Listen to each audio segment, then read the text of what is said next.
who's on your level? Who's on your level? Maybe people are on your level. Maybe they're even better. We don't see them.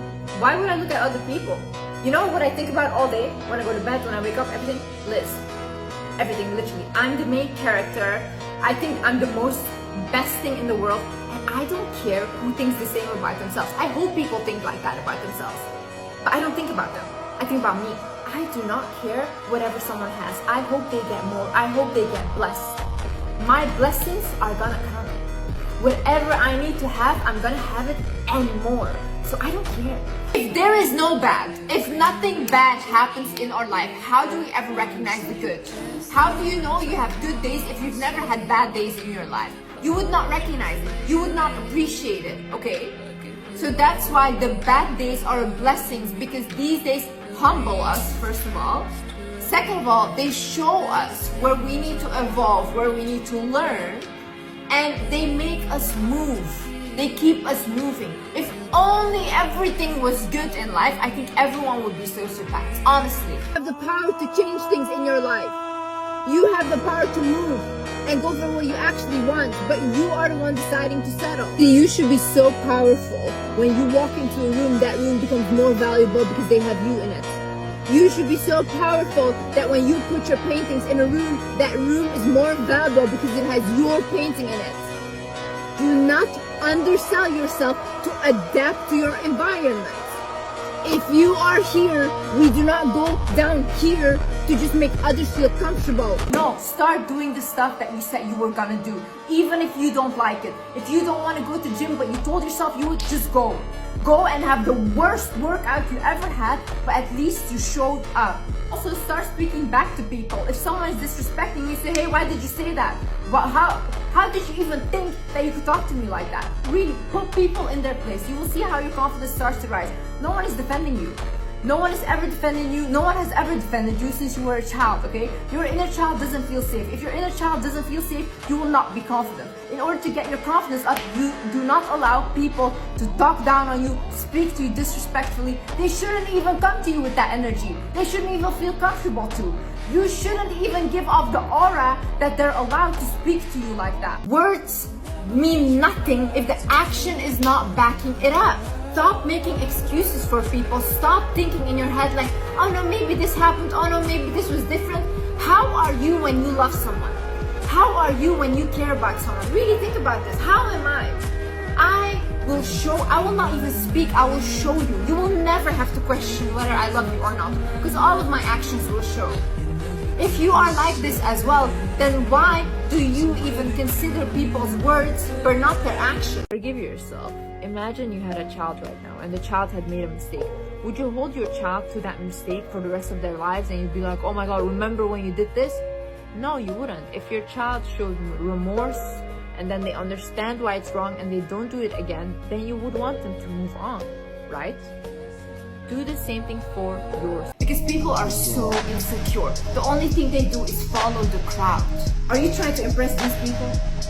These people. You're trying to live like whatever for these people. You're embarrassed of doing anything just for these people that will tomorrow be by your side once you make it.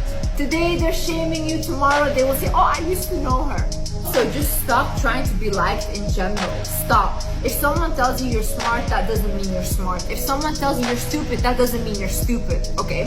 These are all comments from people from their own perception of you. None of it is facts, okay? Someone can tell you you're smart, but for someone else, you're the most stupid person on earth. Same way, not everyone will find you pretty. Not everyone will find you funny or like a fun person or someone to look up to. They will not. And is that wrong? No. Because people come from different cultures, people come from different backgrounds, they have a different like beauty standard, all these things. You cannot fit in everywhere, and start to be okay with that. Not everyone will like you. You know what the chances are of you being alive? 1 in 400 trillion are the chances of you being born. Can you imagine that? So you're basically a miracle. And you're out here acting desperate, you're out here not realizing who you are, you're out here acting insecure. You're a miracle. A miracle. Why do we take life so seriously then? Like, why do people think like, oh my god, no, it's weird if I act confident, but I'm not? No, like literally you can do anything. What does this all matter? Life is so much bigger than us, and we just always want to play it small. We want to be in our little cocoon and not show too much because we have to fit in. You don't have to fit in if you were born to stand out. That's it.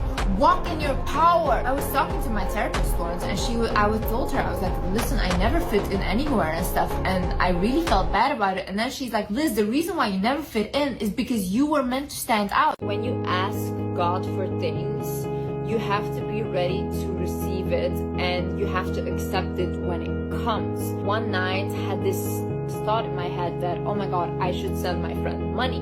The next day, I called her and I kept asking her, can you please send me your bank details so I can send you money? And then she's like, no, Liz, and we were discussing for hours. Then eventually, I was like, listen, ever since last night, I had this thought in my head that I need to send you money.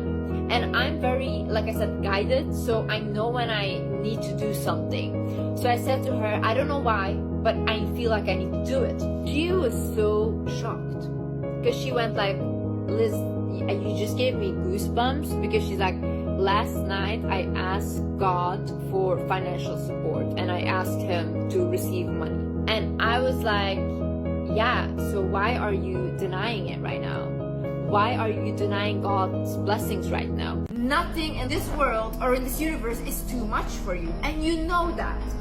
So when you know that, you don't have to be desperate for things. And that's why a hot person is not desperate. It's all about you. It's about you, honey, about no one else. Like, the minute people see that you are going after your passions, that you are taking care of yourself, that you are literally leveling up in every area of your life, that's the minute that people will gravitate towards you. That's the minute that people on a higher vibration will also gravitate towards you. Everything starts from you inside, and it creates your world around you. If I don't want to see certain people in my reality anymore, I can cut them off right now and they will not exist anymore. I did not have to accept these things. Was I scared to get out of there? I was so scared. I did not have support for most of the time. But at the end of the day, when I did turn it around, I am very proud of myself today. And to be honest, there's not a situation that I cannot handle. There's not anything that I cannot do once I set my mind to it, because I'm just built that way. If this person doesn't want you, you let them go, because someone else will come and someone better will come, because you are an abundant being. And that's what a hot person believes about themselves. So when something happens so quick that you cannot even think about it, that's divinely guided. So when you have a breakup that happens so quick, and all of a sudden it's like, you're like, what just happened? Divinely guided. When you get into a new relationship and it happens quickly, and you guys are together, it's divinely guided. Like, you lose a job very quickly, or you gain a new job very quickly. It's all divinely guided.